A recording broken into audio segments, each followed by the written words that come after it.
Hello everyone, मैं अनिल कुमार सिंह स्वागत करता हूं आपका आपके यूट्यूब चैनल विश्व भारती क्लासेस में। उम्मीद है आप लोग अपनी तैयारी में लगे होंगे और झारखंड सरकार के द्वारा जो विभिन्न परीक्षाएं आने वाले दिनों में आयोजित की जाने वाली है उसके लिए खुद को तैयार कर रहे होंगे। आपकी तैयारी में एक बड़ा आधार होता है करंट अफेयर्स। करंट अफेयर्स किसी भी परीक्षा का लिटरली अगर हम लोग कहें तो जान होता है, और करंट अफेयर्स कितने दिनों का पढ़ें ये जानना भी जरूरी है। तो करंट अफेयर्स अमूमन एग्जाम से 8, 9, 10 महीना पहले तक का जो महत्वपूर्ण घटना है उसको निश्चित तौर पर देख लेना चाहिए। हम लोग ये उम्मीद कर रहे हैं कि आने वाले दिनों में सितंबर, अक्टूबर या सितंबर के एंड में या फिर अक्टूबर के शुरुआती दिनों में कभी आप लोगों का एग्जाम जो भी है, सचिवालय है, सीडीपीओ है या फिर आने वाले दिन में जेपीएससी भी है, ये एग्जाम उसी दौरान होने की संभावना बन रही है। आगे पीछे जो भी हो, तो वैसी स्थिति में हम लोगों को करंट अफेयर्स पर भी ध्यान देना चाहिए। और अगर हम लोग अक्टूबर से 10 महीना पीछे चले जाते हैं तो ये दिसंबर के आसपास में पहुंच जाएगा, और वहां से लेकर के हम लोगों को जो महत्वपूर्ण घटनाक्रम है उसको जरूर देख लेना चाहिए। इसी क्रम में आज हम आप लोगों के लिए करंट अफेयर से जुड़ा हुआ ये करंट अफेयर्स पे मेरा पहला वीडियो है। हालांकि हम आपको बता दें कि 97-98 में जब मैंने टीचिंग करियर की शुरुआत की थी तो यही पेपर के साथ हम शुरू किए थे। करंट अफेयर्स ही हम पढ़ाते थे उस दौरान। आज पेपर हमारे मेरे बदल गए हैं, लेकिन उस दौरान हम करंट अफेयर्स ही पढ़ाते थे। तो खैर, इसी क्रम में आज करंट अफेयर्स का सब्जेक्ट हम आपके लेकर के आए हैं, और इस पहले वीडियो में जो करंट अफेयर्स से जुड़ा हुआ है इसमें मात्र 25 क्वेश्चन हम आपसे पूछने जा रहे हैं, क्योंकि इस 25 क्वेश्चन के बाद आपकी प्रतिक्रिया का मुझे इंतजार रहेगा, और उसके बाद हम फिर रेगुलर क्रम में आपके लिए करंट अफेयर से जुड़े हुए प्रश्न लेकर के आएंगे। परीक्षा में आप प्रायः देखेंगे कि आंकड़ों पर आधारित बहुत सारे प्रश्न पूछे जाते हैं। आज इस पहले सेट में आंकड़ों पर आधारित कुछ महत्वपूर्ण प्रश्न भी हम आपके लिए लेकर के आए हैं। हालांकि थोड़ा सा बोरिंग हो जाता है आंकड़ों पर आधारित क्वेश्चन को सॉल्व करना, लेकिन परीक्षा में अच्छा करना है तो ऐसे सवालों के जवाब भी हम लोगों को देने होंगे। तो 25 क्वेश्चन में हमको लगता है कि 12-13 क्वेश्चन ऐसे होंगे जो कि आंकड़ों पर आधारित होंगे, लेकिन वो आंकड़े बहुत रिलायबल हैं और चुन करके उन आंकड़ों को हमने आपके लिए रखा है जो कि इम्पोर्टेंट हो सकता है। तो आप इस वीडियो को जरूर देखिए, और उसके बाद जैसा कि मैंने शुरुआत में कहा कि आपका अगर प्रतिक्रिया मुझे सकारात्मक रूप से मिला तो हम इस वीडियो को या करंट अफेयर्स को और आगे बढ़ाने का काम करेंगे। तो आज से आप करंट अफेयर्स भी जानने के लिए मेरे थ्रू तैयार हो जाएं और क्वेश्चन के लिए भी तैयार हो जाएं। चलिए देखते हैं क्वेश्चन कैसे हैं सब।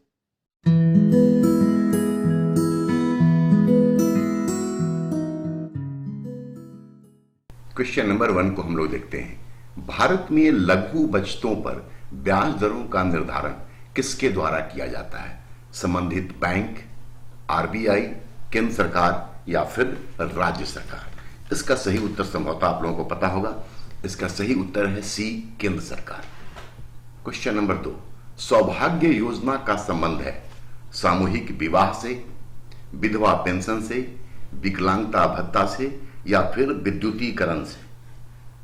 इसका सही उत्तर है विद्युतीकरण से। बेसिकली ये सोलर इलेक्ट्रिफिकेशन से संबंधित है, और यहां ये जान लें कि राजस्थान इस संदर्भ में सबसे ऊपर है, अव्वल नंबर पर है। क्वेश्चन 3, किस देश के द्वारा पहली बार संघीय कॉरपोरेट टैक्स लागू करने की घोषणा की गई है?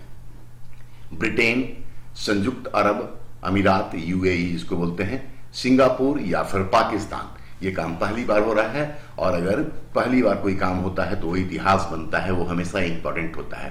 तो इसका सही उत्तर है बी, संयुक्त अरब अमीरात। नंबर 4, भारत का डेयरी उद्योग विश्व के कुल कितना दूध भारत का डेयरी उद्योग विश्व के कुल दूध का कितना प्रतिशत उत्पादन करती है? 18%, 27%, 23% या फिर 13%? और इसका सही उत्तर है सी, 23%, 23%। हम सब जानते हैं कि 1998 से ही भारत दूध के उत्पादन में विश्व में अव्वल नंबर पर है और अमेरिका दूसरे स्थान पर है।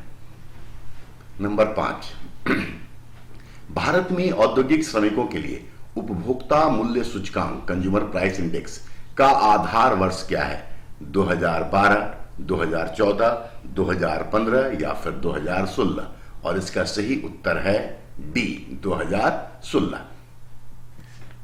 नंबर 6, अंकटाड विश्व निवेश रिपोर्ट 2022 के अनुसार एफडीआई प्रवाह में भारत का कौन सा स्थान है, मतलब कि विश्व में एफडीआई प्राप्त करने वाले राष्ट्रों में भारत का कौन सा स्थान है, 7th, 1st, 5th या फिर 3rd। इसका सही उत्तर है ए 7th। जबकि एफडीआई प्रवाह में पहला स्थान अमेरिका का, दूसरा चीन का, तीसरा हांगकांग का और चौथा सिंगापुर का है। भारत 7वें नंबर पर। नंबर 7, सर्वाधिक विदेशी ऋणग्रस्त देश हैं क्रमशः भारत, चीन, ब्राजील, मैक्सिको, ये ऑर्डर है। फिर है चीन, भारत, मैक्सिको और ब्राजील, और इसका सही उत्तर है बी, चीन सबसे ज्यादा ऋणग्रस्त देश है और उसके बाद ये नंबर भारत का, फिर मैक्सिको और फिर ब्राजील का है। आपकी जानकारी के लिए बता दूं कि भारत इस वक्त $612.4 बिलियन ऋणग्रस्त है। इतना भारत के ऊपर अभी कर्ज है। Number 7, SEBI security and exchange board of India के अध्यक्ष हैं नितिन गुप्ता, सूर्यकांत पांडे, माधवी पुरी या फिर पीडी बघेला। इसका सही उत्तर है सी, माधवी पुरी। नितिन गुप्ता जो हैं ये सीबीडीटी मतलब कि central board for direct taxes, इसके चेयरमैन हैं। सूर्यकांत पांडा फिकी, FICCI federation of Indian chamber of commerce and industries, उसके चेयरमैन हैं। जबकि पीडी बघेला जो हैं ये try, TRAI telecom regulatory authority of India के चेयरमैन हैं। नंबर 9, ग्लोबल हंगर इंडेक्स में 121 राष्ट्रों में भारत का स्थान है 121वां, 99वां, 84th या फिर 107। सबसे पहले सही उत्तर जान लें और सही उत्तर है डी, भारत का स्थान 107 है। 121 देशों में भारत 107वें स्थान पर है। जबकि सबसे आखिरी स्थान पर जो 121 है वहां पर यमन है, पाकिस्तान का स्थान 99 है और बांग्लादेश का स्थान 84 है। नेक्स्ट देखिए हम लोग आर्थिक समीक्षा इकोनॉमिक सर्वे 2022-23 के अनुसार गत 6 वर्षों के दौरान भारतीय कृषि क्षेत्र में कितने प्रतिशत की दर से वार्षिक औसत प्रगति दर्ज की गई है? 3 से 4%, 4 से 5%, 4 से 6% या फिर 7 से 8%। और इसका सही उत्तर है सी, 4 से 6%। नंबर 11, 30 दिसंबर 2022 तक विभिन्न बैंकों ने कितना किसान क्रेडिट कार्ड KCC जारी किया है? 2.98 करोड़, 2.39 करोड़, 8.38 करोड़ या फिर 3.89 करोड़। और इसका सही उत्तर है 3.89 करोड़। नंबर 12, 2023-24 के केंद्रीय बजट में ब्याज भुगतान के पश्चात 3 सबसे बड़े खर्च के मद हैं क्रमशः। सबसे पहले तो ये जान लें कि ब्याज भुगतान बजट का सबसे बड़ा खर्च होता है। उसके बाद अगला 3 बजटीय प्रावधान में सबसे ज्यादा खर्च किसके लिए करने का प्रावधान किया गया है? सब्सिडी, परिवहन या रक्षा? रक्षा, परिवहन, रक्षा, सब्सिडी और परिवहन। सी में है परिवहन, रक्षा और सब्सिडी। और सही उत्तर है सी, इंटरेस्ट पेमेंट के बाद सबसे ज्यादा परिवहन पर, फिर रक्षा पर और उसके बाद सब्सिडी पर खर्च किया जा रहा है 2023-24 के बजट के अनुसार। नंबर 13, 2022-23 की आर्थिक समीक्षा के अनुसार सेवा क्षेत्र में कितने प्रतिशत वृद्धि की उम्मीद है? 8.4%, 9.1%, 7.8 या फिर 6.9%। 2022-23 की आर्थिक समीक्षा के अनुसार सेवा क्षेत्र में वृद्धि का उम्मीद। सही उत्तर है 9.1% और ए ऑप्शन जो है 8.4। ये 2021-22 में ये सेवा क्षेत्र में वृद्धि दर्ज की गई थी। तो क्वेश्चन अगर ऐसे भी पूछे आपसे कि पिछले बजट की तुलना में क्या कुछ प्रगति हुआ, तो उसका आंसर भी आपको मिल जाएगा, क्योंकि 8.4% पिछली बार था, उसके बाद 9.1% है। तो कितना परिवर्तन हुआ ये भी आंकड़े आपको स्पष्ट कर देंगे। नंबर 14, विदेशी निवेश के लिए उदारीकरण की नीति के तहत दूर संचार एवं आधारभूत संरचना वाले क्षेत्र में ऑटोमेटिक रूट से कितना प्रतिशत विदेशी निवेश की अनुमति दी गई है? दूर संचार और आधारभूत संरचना वाले क्षेत्र में 26%, 51%, 74% या फिर 100%। और सही उत्तर है इसका 100%। नंबर 15, आर्थिक समीक्षा 2022-23 के अनुसार वैश्विक निर्यात में भारत की हिस्सेदारी 2021 में कितनी थी? ये बड़े ही इंपॉर्टेंट क्वेश्चन है, क्योंकि इसका इस्तेमाल आप आंकड़ों को प्रदर्शित करने में भी कर सकते हैं। जब आप फॉरेन ट्रेड से जुड़ा हुआ कोई मुख्य परीक्षा में क्वेश्चन लिखेंगे या डिस्क्रिप्टिव आंसर लिखेंगे, तब भी यहां पर ये आंकड़े आपके लिए बड़े ही उपयोगी सिद्ध होंगे। ऑप्शन देखिए, 1.8%, 4%, 2.2% और 3%। सबसे पहले तो सही उत्तर जान लें। सही उत्तर है सी, 2.2%। और 1.8% भारत का विश्व वस्तुगत निर्यात में हिस्सेदारी है, मतलब वस्तुओं के निर्यात में, जबकि 4% का हिस्सेदारी हम लोग का सेवा क्षेत्र में है या सेवा के निर्यात में है। नंबर 16, 2022-23 में सामाजिक सेवाओं पर जीडीपी का कितना प्रतिशत व्यय का बजटीय अनुमान है? 7.5%, 8.2%, 8.3% या फिर 7.9%। सही उत्तर है इसका 8.3%। 7.5% जो था ये 2020-21 में किया गया था और 8.2% 2021-22 के बजट में।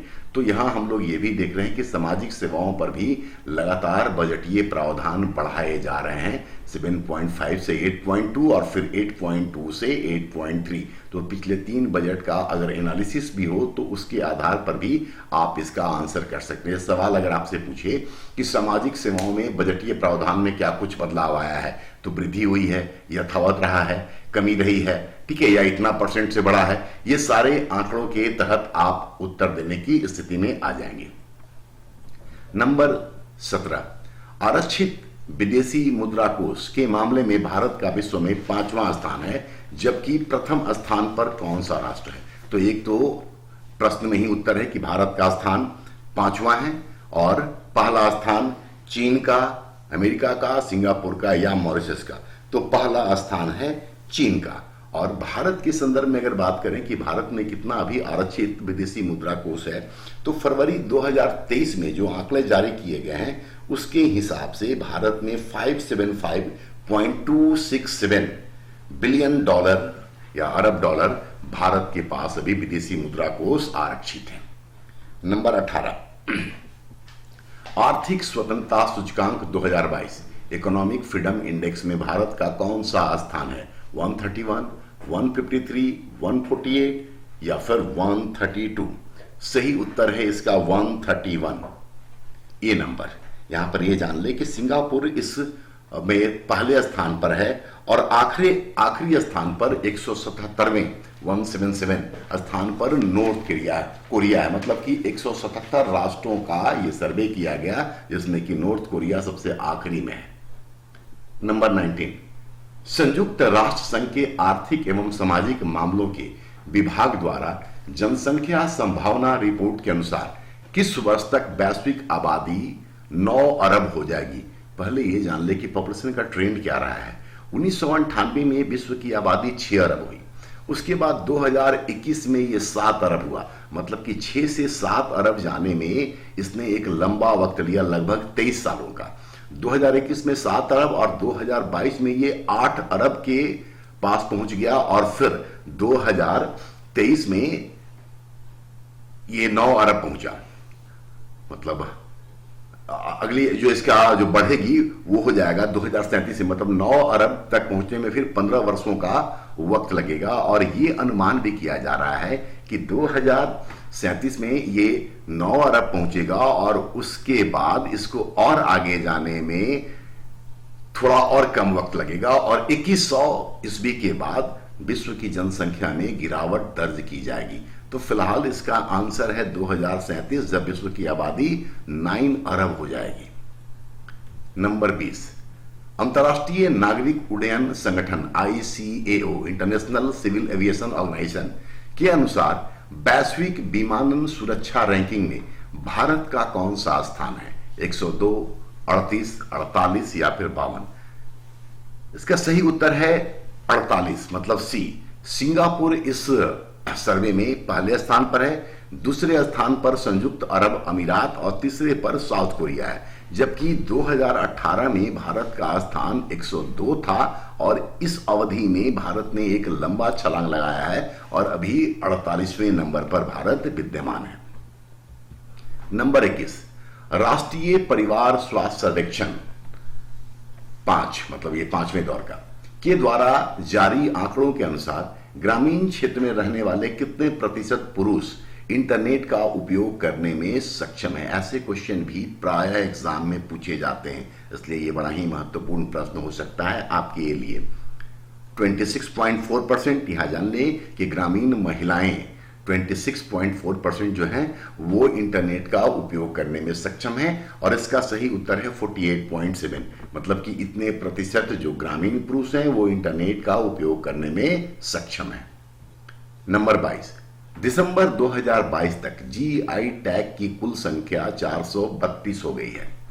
सर्वाधिक जीआई टैग हासिल करने वाले राज्य हैं कर्नाटक, तमिलनाडु, और यही सही उत्तर भी है। सीधा जान लें कि सबसे अधिक जीआई टैग जिस राज्य को मिला है वो है कर्नाटक और तमिलनाडु, इन दोनों को 42 मिला है और अभी तमिलनाडु को और 15 दिए जाने की बात हो रही है, तो उसके बाद तमिलनाडु आगे चला जाएगा, लेकिन फिलहाल अभी कर्नाटक और तमिलनाडु दोनों इक्वल पोजीशन पर हैं। जीआई रजिस्ट्री का जो हेडक्वार्टर है वो चेन्नई में है और इसको रेगुलेट करने का जो काम करने वाला अधिकारी है उनका ये पद होता है रजिस्ट्रार ऑफ ज्योग्राफिकल इंडिकेशन। तो चेन्नई में जीआई टैग का हेडक्वार्टर है। नंबर 23, करूपपुर कलमकारी पेंटिंग जिसे जीआई टैग प्रदान किया गया है कहां से संबंधित है? गोवा, सिक्किम, मिजोरम या फिर तमिलनाडु? और इसका सही उत्तर है तमिलनाडु। इस तरह का जीआई टैग प्राप्त करने वाले राज्यों का एक पूरा लिस्ट अगर बना लें जो रिसेंटली हुए हैं, 432, और सबका करना तो संभव नहीं है, तो जो रिसेंट में हुए हैं उसको कर लेंगे तो यहां से भी सवाल आने की संभावना बनती है। नंबर 24, नवंबर 2022 में प्रगति मैदान दिल्ली में इंडिया ट्रेड प्रमोशन ऑर्गेनाइजेशन के द्वारा 41वां अंतर्राष्ट्रीय व्यापार मेला का आयोजन हुआ जिसमें 3 साझेदार राज्य थे। उन साझेदार राज्यों में शामिल नहीं था। कौन था? देखिए हम लोग, बिहार, झारखंड, महाराष्ट्र, ये तीनों शामिल थे, तो ऑड हो जाता है केरल। ठीक है, तो केरल जो था ये इसका सही उत्तर है और यहां बता दें कि केरल और यूपी इस ट्रेड प्रमोशन ऑर्गेनाइजेशन में फोकस राज्य के रूप में शामिल किए गए थे।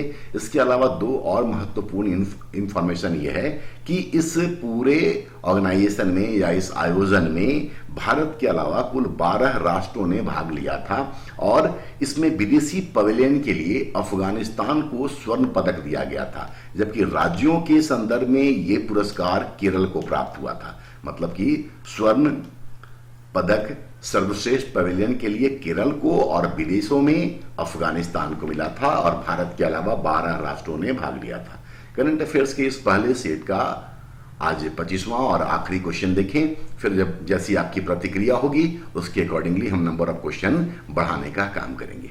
25वां क्वेश्चन देखिए, भारतीय कृषि अनुसंधान परिषद ICAR, Indian council of agricultural research, तथा शुष्क भूमि क्षेत्रों में कृषि अनुसंधान के लिए अंतर्राष्ट्रीय केंद्र द्वारा कैक्टस पौधे में वृद्धि के लिए किस राज्य में पायलट परियोजना प्रारंभ किया गया है? झारखंड, राजस्थान, मध्य प्रदेश या फिर गुजरात? और इसका सही उत्तर है मध्य प्रदेश। उम्मीद है आपको यह सेट पसंद आया होगा। आपकी प्रतिक्रिया का मुझे इंतजार रहेगा। आपकी प्रतिक्रिया के अनुसार ही हम आने वाले दिनों में आपके लिए करंट अफेयर से जुड़े हुए और भी प्रश्न लेकर के आएंगे। तो देखते रहिए और अपनी प्रतिक्रिया जरूर देते रहिए। धन्यवाद।